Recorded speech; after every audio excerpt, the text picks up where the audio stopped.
Alors, vie sur le net, on va voir une vidéo, une expression que la plupart de nous utilisent peut-être ou peut-être pas. On va apprendre une expression, donner sa langue au chat. Qu'est-ce que cela signifie en réalité? On va suivre une vidéo et on revient juste après. Pourquoi dit-on donner sa langue au chat? Bah oui, pourquoi? Donner sa langue au chat, on l'a tous fait, surtout lorsqu'on n'a pas la réponse à une question.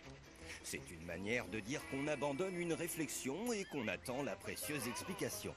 Mais alors, d'où vient cette expression? Parce qu'on a un peu de mal à imaginer cette métaphore. Que ferait ce pauvre petit greffier de notre langue? Eh bien, sachez qu'au XVIIe siècle, on jetait plutôt sa langue au chien. Cette expression signifiait alors qu'on abandonnait l'organe de la parole, que l'on renonçait à trouver la solution. Car à l'époque, on jetait aux chiens les restes de nourriture, donc ce qui n'avait aucune valeur. Il faut donc attendre le XIXe siècle pour laisser sa langue aux petits félins. Le chat étant considéré comme un animal très cultivé, mais aussi le gardien des secrets. Sa parole est donc d'une grande valeur, d'où l'expression. Mais sachez que ce n'est pas la peine d'offrir croquette à volonté à votre gentille petite boule de poil. Discret comme il sait sûrement tout, c'est vrai, mais il ne dira rien. Charogne.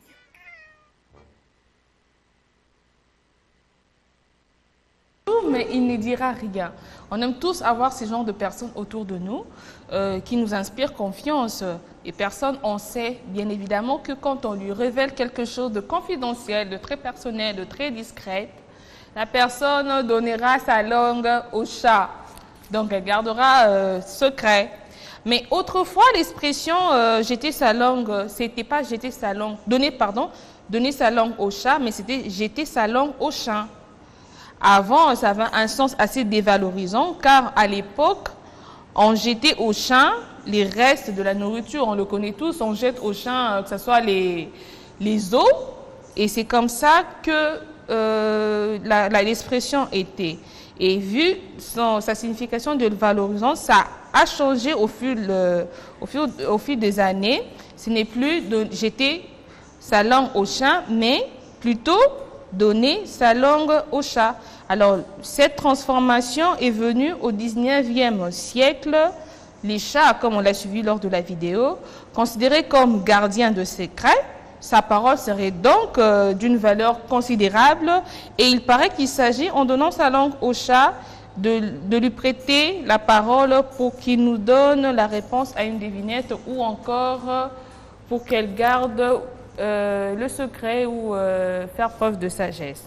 Voilà ce que signifie donner sa langue au chat. Donc quand on surnomme quelqu'un comme ça ou on l'indexe cette expression, on peut être sûr que c'est une personne de confiance.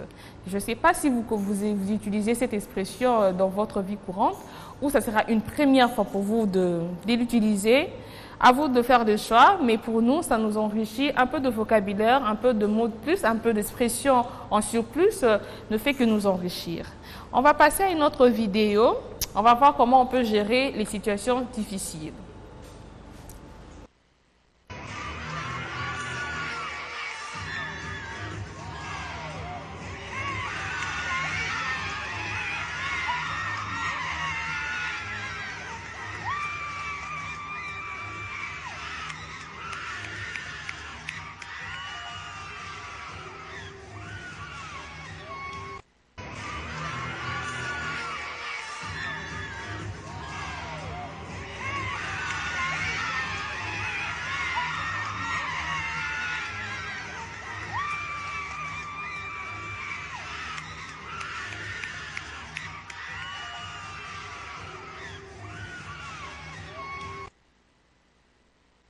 Merci beaucoup Amos pour cette belle vidéo.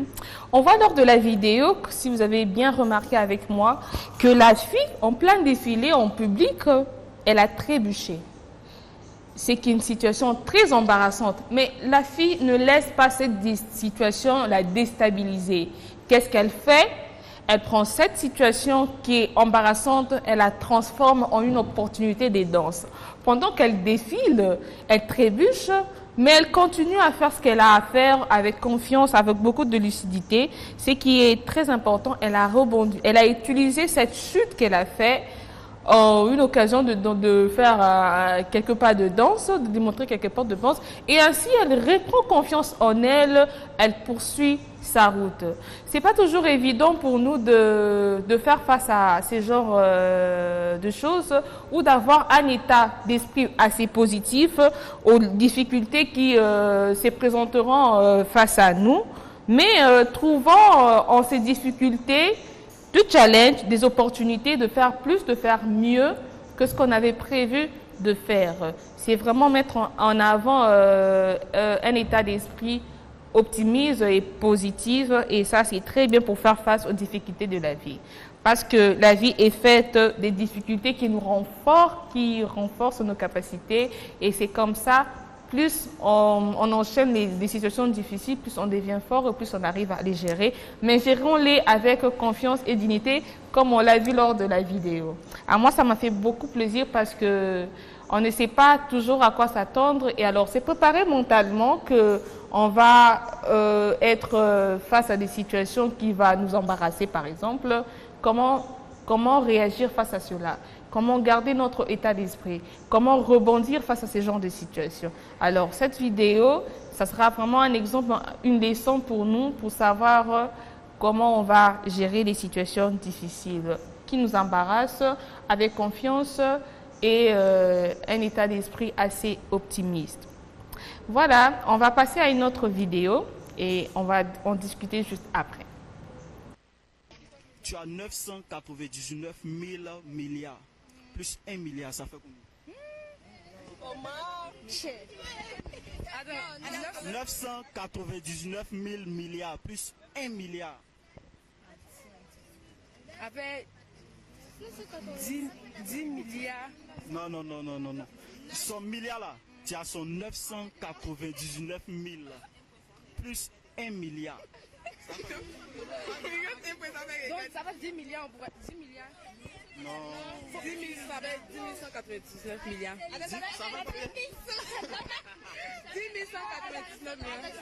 199 milliards. Non, écoutez-moi. Ça fait combien? 2 milliards. Son milliard là. 2 milliards 999 millions. Ça fait combien? 2 milliards. Qui a dit 1 billion?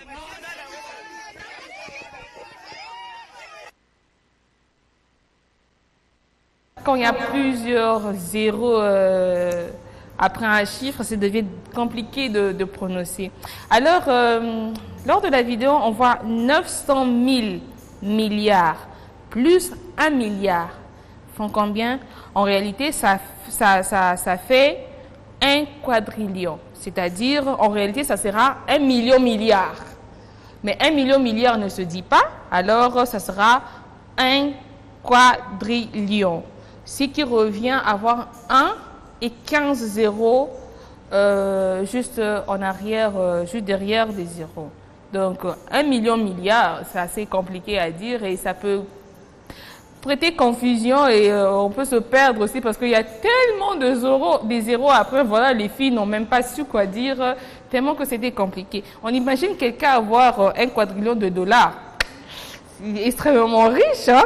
Voilà, donc la bonne réponse, c'est 1 quadrillion, c'est-à-dire 1 million, milliard, c'est en fait ça la très bonne réponse. On va passer à la vidéo suivante. Je ne sais pas si vous l'avez remarqué, mais la plupart du temps, lorsque vous draguez des meufs qui ne sont pas intéressées, ce sont celles qui sont graves jolies qui vont vous faire comprendre clairement qu'elles ne sont pas du tout intéressées par vos avances. Elles le font avec une telle politesse, vous avez presque l'impression que ça leur fait de la peine de refuser vos avances. Et puis vous avez ces dragons de Komodo, ces chauves-souris, ces Pokémon de type feu qui pensent avoir le monopole de la sauvagerie et qui trouvent toujours un moyen d'être désagréables. Tu vas vers elles, tu fais abstraction de sa laideur, la bonne dame n'est même pas fichue de rester polie. Après, elle se demande toujours pourquoi elle est toute seule, il n'y a personne dans sa vie m'attend.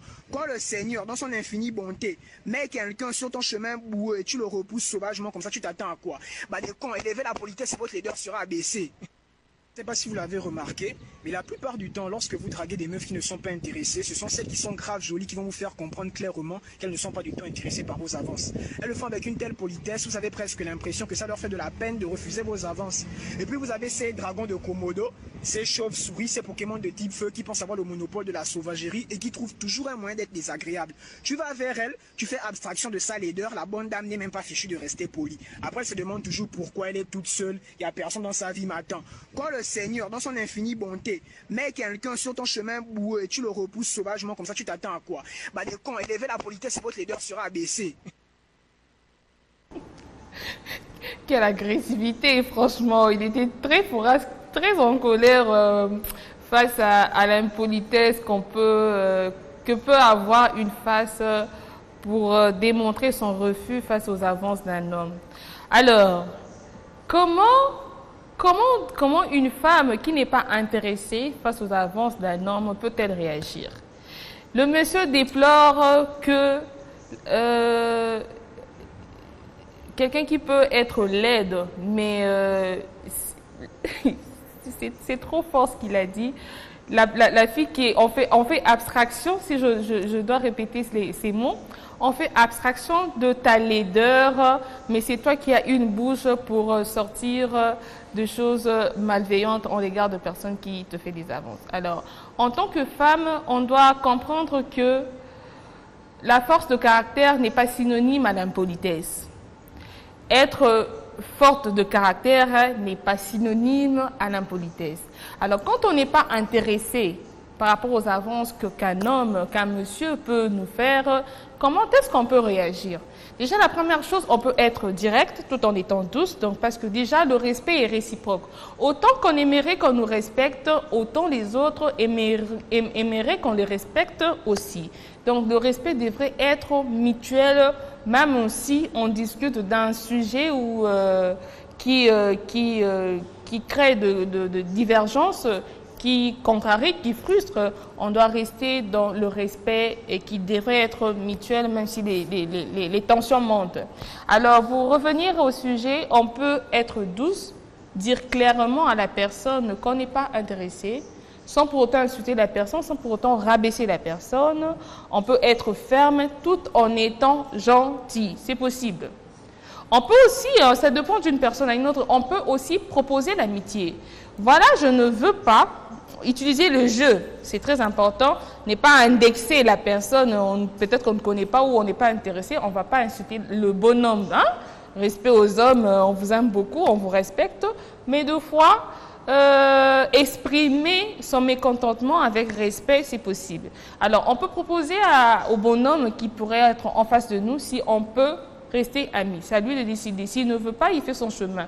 Mais quant à nous, la responsabilité nous incombe de rester dans la politesse, dans la gentillesse, dans la douceur, dans le respect, tout en étant ferme, tout en étant direct et en ne cherchant pas à frustrer ou à fatiguer la personne. Mais il arrive aussi, même après un non catégorique, un non ferme catégorique, les hommes poursuivent toujours. Et ce qui pourrait frustrer la femme parce qu'elle aura l'impression que ses sentiments ou soit son opinion n'est pas prise en considération, ce qui n'est pas non plus bien. Alors, ça sera aussi un manque de respect, n'est pas tenu compte de la vie, de sentiments ou de ce que veut l'autre. Le respect, comme on l'a dit, est réciproque. Alors, on doit aussi avoir besoin de clarté, clarifier exactement ce que l'on veut face aux avances, surtout si ça ne nous intéresse pas. Pas besoin d'éterniser la chose ou de perpétuer je ne sais pas moi quoi, ou faire attendre indéfinitivement, bien qu'on sait qu'on n'est pas intéressé. Donc, je voudrais vraiment signaler et signifier que on peut être ferme tout en étant gentil. La force de caractère, l'effet de s'affirmer n'est pas synonyme à engueuler les gens, à insulter les gens, à déplacer les mots ou à se montrer impoli. Ça, c'est pas la force de caractère. La force de caractère, c'est s'affirmer, être cramponné à ses convictions, à ses principes, à ses valeurs. Donc, on peut être ferme tout en étant gentil. On peut expliquer clairement à la personne qu'on n'est pas intéressé et si possible dire le pourquoi on n'est pas intéressé tout en étant gentil, mesdames, je suis une femme, je nous connais, hein, on se connaît. Alors, on peut toutefois refuser les avances poliment et on ne sait pas, l'avenir est tellement incertain et il nous faut préserver les relations. Alors, respectons-nous mutuellement, ça sera une très bonne chose, ça va valoriser la personne, même si on a dit non, la personne ne se sentira pas rabaissée. Et ainsi va la vie, on va continuer notre vie d'une très belle manière. La force de caractère n'est pas synonyme de l'impolitesse. Faites cette différence-là, ce sera très important. Sinon, on donnera raison aux hommes de dire que voilà, les filles d'aujourd'hui sont impolies, sont ceci, sont cela. Mais on peut toutefois refuser tout en étant gentil et poli, aimable surtout.